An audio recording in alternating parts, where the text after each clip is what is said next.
edition. I'm talking about Quiz the Dibbs. All right. One of my favorite segments on the Rob Dibble Show when we get to quiz the big guy on some 1990s baseball. nice. Some colleagues of him still working with this 1990s score set. We've had listeners, we've had employees, we've had a bunch of people over the years drop off baseball cards to our fine facilities here at iHeart I have to Hartford. bring in. I have some unopened packs you can have. Joyce was telling me in his North Carolina travels, Bob Joyce, that he went to a couple of card shops and was thinking of us. Why'd you buy some, man? Like, there's nothing good. There's never anything good. There's never anything good, but get some old stuff that's not open. You never know. I know. You never know. I think cards. So there's Topps now is selling like a 60 pack. I'd say like 45 pack. It's only it's under $8, which is getting there. It's getting better. Right. You can still buy your Panini $25 for 15 of them. They're going to be worth more in the end, which is true. I don't know. I mean, the premium packs, the upper level those packs. ones you can get 65, Even when I was on the $70 cruise, packs. our kids were because I went with half my baseball team and their parents. The kids were eating them up. Kevin Cowherd said today that kids don't do baseball cards He's out of anymore. his Yeah, freaking I don't mind. think. I Dude, think you don't know haven't what you're been talking paying about. attention lately. My 16U team, and I got a 17-year-old on there and a 15-year-old on there. That's all they talk about. The whole game is talking about MLB The Show and this guy and that guy and this card and that card, and it's and because the game is made up of cards. You're playing MLB The Show to get to a level where you can get a Oh, card. that's how it looks Yes. like. It so is you're a card, to get like a my base. to get like my 94 card or my 89 card, which it actually. I was is like your thinking like talent level memory and stuff. card for some reason, No, or like it was. It's their baseball cards. So Awesome. You pick packs and stuff like that, and different people come up. And so the more you win, the more you play, the better players. And then now you start incorporating in the Jackie Robinson era or the Hank Aaron card or this card. And so you get your legend cards and all that stuff. And you make a legendary team. And now you're kicking the crap out of other people that make legendary teams. So it's never ending playing MLB The Show. It's not really just a video game. Yeah. And now you got big leaguers playing themselves, facing the team they're going to face. Well, I think some of these guys probably have cards in the show. I was searching for sluggers in particular from the 1990 score set, and I keep on running up. Oh, man, this card might be worth something. This card might. The sluggers of the 90s were the stars. Dude, they were the stars, and a couple of stars in my hand. I do think that this is going to be. I'm going to say it. Go ahead and say it. An easy quiz the Dibbs. All right, first, before you start A this, lot of look at this pressure. picture. This is from the 90 All-Star game that Will Clark. We'll get Thrill on next week. Okay. Look Will at the the guys Thrill, in the the guy picture. Devers doesn't want to talk to? Yeah. It looks like Bonds, Griffey, Dawson. Benia. Oh, that's Benia. That's Benia. Okay. And then that's Will over Yeah. there on the right side, who does not look like he's a part of this picture. No. It's like one of these things does not look like the other, and that's Will Clark. And trust me, something. Will fight every one of those guys. That's a Because home run just- derby right there? No, those are just That's batting just an practice. all-star BP. That was an all-star BP. They're just hanging out. And like I said, in 1990, I think there were 17 future Hall of Famers in that game combined between the National League and the American League out of 50 players. And then in 1991, there was 20 out of 50. So when you're standing there amongst all those guys, you don't realize it, but 20 years later, a bunch of those guys, and now you're looking at like 2025.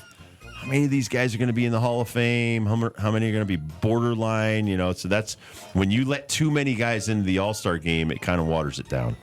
So this is, I think, an easy quiz the Dibbs. By the way, those aren't used to the quiz the Dibbs show. I've got baseball cards in my hand, and I'm going to tell Dibbs a couple of details about the baseball card, and we shall see if he can guess who is actually on this baseball card. And we've talked about this guy already a bunch today. Getting kind of sick and tired of him. And I did not know. Ken Griffey Jr.? He did get. You are correct. I did not know Ken Griffey Jr. Sweated had so much? sweated so much and had Is to that a run. word? He had a run in Vermont, and Did he? it was a no-brainer, they said, when they started him day one in Seattle, started him day one, opening day, center field, rookie. First rookie center fielder like to get 18 or that 19? start. 18 years He was old. ridiculous. They almost penciled him in Let for me see Rookie that. of the Year after the first week. This kid, when he came out of Moeller High School, here's the thing that I try to get through to my 16 you guys. Be confident. If you have some skills, don't be cocky, don't be a jerk, but be confident. This guy has always been ultra confident in his abilities, whether he was succeeding or failing. And you even heard Jose, Jose had the same swing that he worked on where he didn't overswing. Could you imagine if you ever go watch some video on Jose. Jose swings a bat as hard as anybody. The fact that he says he could swing it harder than he actually did is insane.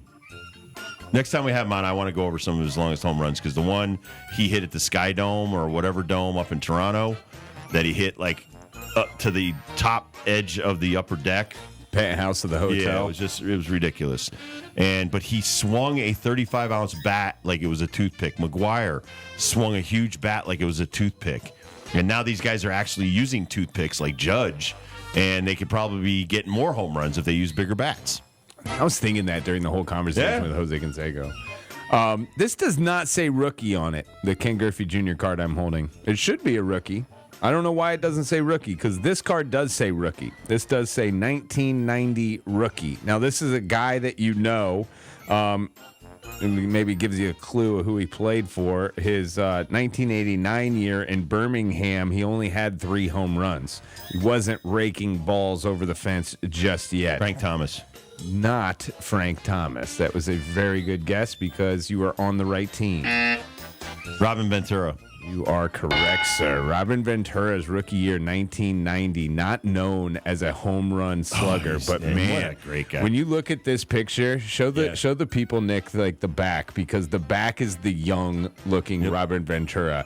This kid has no idea in a few years he's going to be put in a headlock by Nolan Ryan and beat to a pulp by an old man. Hey, I didn't know in a few years after 90 that Ed Ott would try to choke me to death. So none of us know that we're in for that, maybe. So Robin Ventura, man, I saw this guy hit a home run live. Robbie's the best. This guy, one of my fave White Sox. Number again. Oh my God, I had more laughs in the 3 months with the White Sox than I think I had my entire career with. Really, more laughs with the good guys wear black. Robin Ventura is one of the funniest human beings, and you wouldn't know that. I don't know that, but he's just ridiculous. How hilarious was it the day after Nolan Ryan beats him up? Oof, I wasn't there because he didn't want to. He didn't want to do it. He's like, okay. I've talked to him since that, and yeah, he had told people if he hits me, I'm going to go. But he didn't want to do it. Right. And what's funny is his teammate Bo Jackson, if you watch the video, which I've watched it dozens of times, is actually trying to save Nolan from getting hurt because he knows Nolan's 45 years old.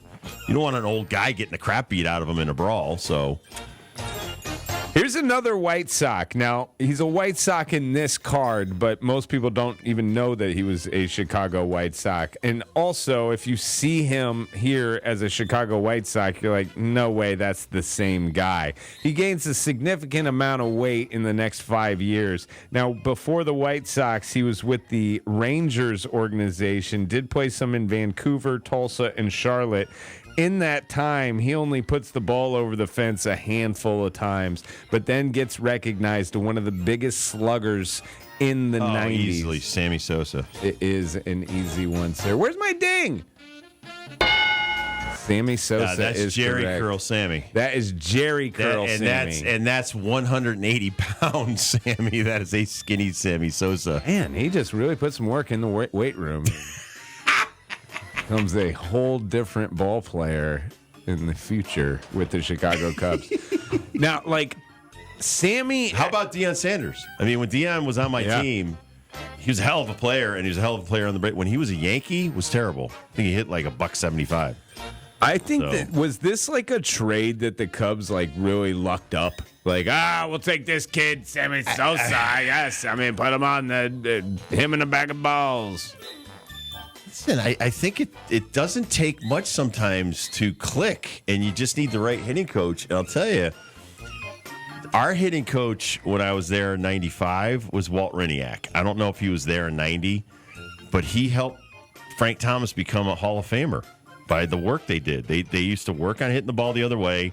They used to do a lot of that soft toss before the game, and I had never seen that with the Reds. The Reds didn't do that soft toss stuff. So you go from one organization to another, and then you get to a guy who's like, this is the guy. I was just listening to somebody else that was just talking about, Mankiewicz. Doug Mankiewicz helped Brent Rooker. And Rooker gave him credit for it. And he said, I don't need any credit. He said, this kid did the work. He said, I gave him a tip. I love that, man. Oh, yeah. I love that. So, I mean, and Mankiewicz is a great guy. I mean, this is what I was thinking about, too, when Mankiewicz made the I don't understand why these major league organizations don't want former great players around these kids. I think it would help them. So many of them, need to listen to the guys that could say, make more contact, you'll get more home runs, you'll make more money, and your batting average will be like 275 instead of 225. And like we say about O'Neal Cruz, O'Neal Cruz, what you just witnessed is batting practice. It's not easy to go from there and now start pitch recognition. Like Jose said, he simplified that for you. It's not as simple as Jose said it, but it's what I try to teach younger kids. If the guy just threw you 2 fastballs, what do you think the next pitch is going to be? Probably an off-speed or curveball. So why the hell are you not swinging at one of those 2 fastballs? Because if you don't hit one of those and now you start getting with 2 strikes to a breaking ball or change up in the dirt, you're done. You're hitting a ground ball, you're striking out. And Jose knew that. Eric Davis, best way to hit a curveball, don't miss a fastball. I was thinking about that when Jose was talking. Listen to these men. They were the best that I played against, but they had a game plan when they went up to the plate that worked for them. I just realized these are all rookie cards, by the way. Another Really? 1990 rookie. Yeah, I know. Doesn't make it any easier. It's the same class. Now, this rookie was known as Dave back then. Never heard anyone call this guy Dave. That helps. He should be there this weekend. I definitely would say he'd be there this weekend. Out of Cincinnati, Ohio, but played most of his ball down south. I think he got drafted by the same organization, and then I think he went Yankee was the only other team he played for. I could be wrong. Justice? You are correct. I always thought it was David Justice. It was David Justice, and I tell him this. This is another guy I like, and we're friends that I got to get on this show. He had the coolest Mercedes. Class act, that David Justice. And it was white, and the license plate from Georgia was just ice. And there was a separation, and I just would walk by that, and I'm like, I got to do better, man. I got to be able to afford me one of those.